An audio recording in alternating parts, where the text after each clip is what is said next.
Assalamualaikum warahmatullahi wabarakatuh. Rekam jejak Ustadz Yazis Jawas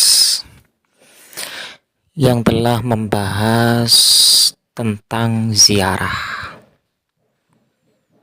Secara tegas, Ustadz Yazid menyampaikan bahwa tidak ada makam wali, apalagi menyebutkan istilah wali songo. Ini merupakan satu hal yang perlu kita perhatikan dan perlu ini diluruskan. Bukan berarti saya membongkar sesuatu yang menjadi aib, tidak.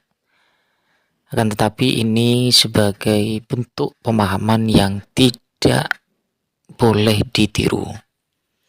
Mengatakan tidak ada istilah makam wali, bahkan wali songo disebutkan juga. Ini pemahaman yang butuh diluruskan. Seperti pemahaman ini yang perlu kita jauhi dan tidak boleh ditiru. Minta kepada Allah. Kenapa mereka masih minta? Di Indonesia ini masih banyak nggak orang yang berdoa meminta kepada Allah? Banyak. Mereka datang ke kubur-kubur yang dianggap kubur wali songo, dan kuburan yang dianggap keramat oleh mereka, kuburan yang kata mereka mengandung barokah. Nggak ada dalam Islam kuburan yang keramat, kuburan mengandung barokah, nggak ada di muka bumi, tidak ada sama sekali, nggak ada. Kemudian mereka datang ke sana. Seandainya mereka orang soleh, betul orang soleh, nggak bisa mereka mengabulkan doa, nggak bisa. Mereka mendengar pun nggak bisa. Seandainya mereka mendengar kata Allah, nggak bisa menjawab. Kan di sini Allah sebutkan di sini, malayastajibu lahu, nggak bisa menjawab, nggak bisa mengabulkan sampai hari kiamat. Makanya kebodohan yang paling bodoh dan kesesatan yang paling sesat orang-orang yang datang berbondong-bondong ke kubur para wali untuk minta di sana. Kalau ziarah kubur boleh, perhatikan ini, jangan salah paham. Tolong perhatikan, dengarkan baik-baik, jangan salah paham. Kalau ziarah kubur ke kuburan kaum muslimin boleh, dianjurkan oleh Nabi Muhammad SAW. Ziarah kubur ke kuburannya pemakaman kaum muslimin boleh, sunnah, dianjurkan oleh Rasulullah SAW. Kata Nabi, kuntu nahaitukum an ziyaratul kubur fazuruha fa inna tudzakirukumul akhirah. Kata Nabi, aku pernah melarang kalian untuk ziarah kubur, sekarang boleh kamu ziarah kubur, karena ziarah kubur mengingatkan kalian kepada akhirat. Dalam riwayat yang lain disebutkan bahwa ziarah kubur mengingatkan kalian kepada kematian. Ziarah kubur kaum muslimin boleh, tapi ziarah kubur yang dilakukan oleh mereka ini, datang ke kuburan wali dengan niat kuburan itu mengandung barokah, bahwa orang itu soleh, suci, bisa mengangkat doa mereka ke langit kepada Allah sebagai tawasul. Mereka minta, ada yang menjadikan mereka sebagai wasilah kepada Allah, ada yang menjadikan mereka sebagai syafaat kepada Allah, ada yang mereka menjadikan mereka sebagai Tuhan yang mereka minta kepada penghuni wali, penghuni kubur itu. Ini kenyataan yang dilakukan oleh orang-orang yang ziarah-ziarah kubur ke kuburannya para wali. Dan ini kalau Anda perhatikan, kerusakannya luar biasa ini. Karena masalah akidah, masalah tauhid, mereka memalingkan ibadah kepada selain Allah yang Allah tidak redho selama-lamanya. Di dalam buku atau kitab Ushulus Tsalatsa oleh Syekh Muhammad bin Abdullah dikatakan, innallaha la yarda ay yushraka ma'ahu ahadun fi ibadatihi, la malakun muqarrabun wala nabiyyun mursal. Allah tidak redho selama-lamanya apabila Allah disekutukan dengan makhluknya, apakah dengan malaikat yang dekat atau dengan nabi yang diutus. Allah nggak redho. Maksudnya kalau ada orang yang berdoa meminta kepada malaikat Jibril, minta kesembuhan, minta rezeki, minta dimudahkan urusan, Allah nggak redho. Karena malaikat Jibril nggak bisa mengabulkan doa yang mengabulkan doa Allah.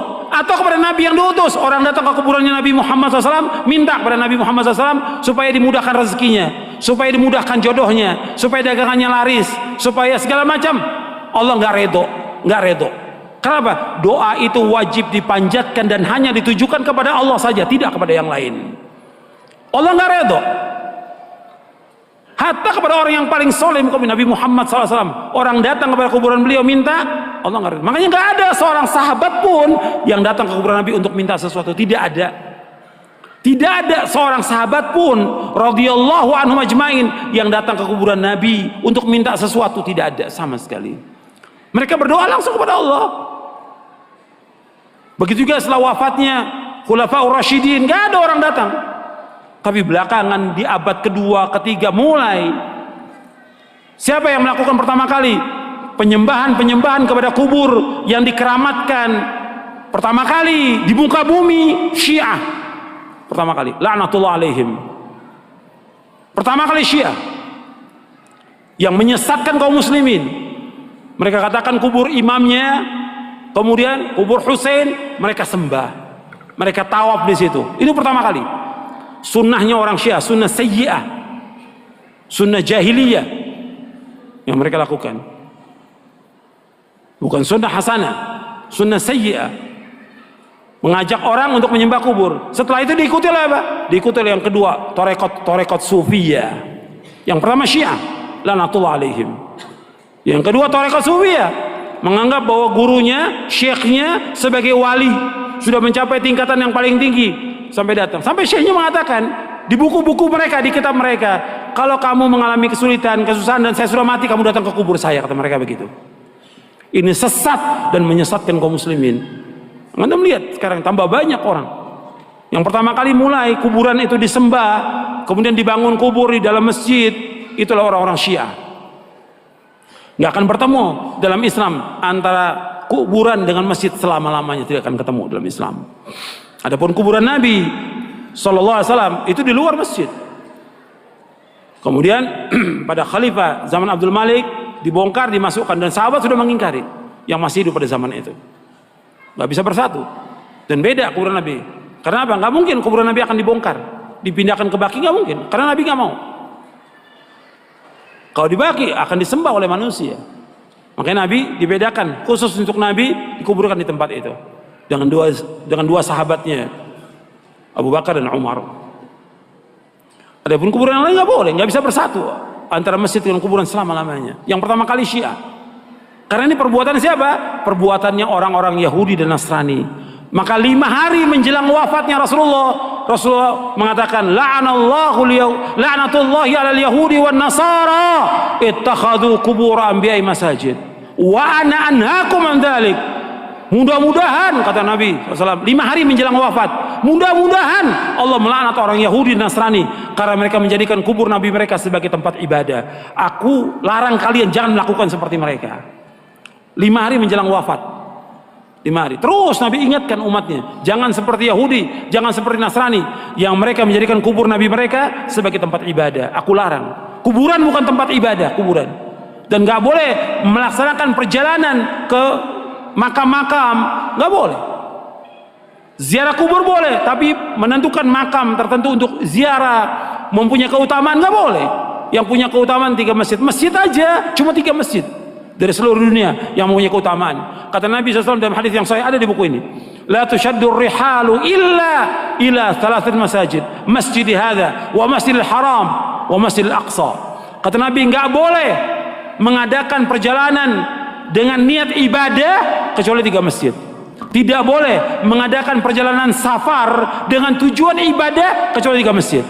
Pertama masjidku ini, Masjid Nabawi. Yang kedua Masjidil Haram. Yang ketiga Masjid Aqsa. Masjid aja nggak boleh. Ada di Bandung umpamanya ada masjid yang bagus, orang mengatakan bahwa masjid itu punya keutamaan, nggak boleh. Semua masjid sama.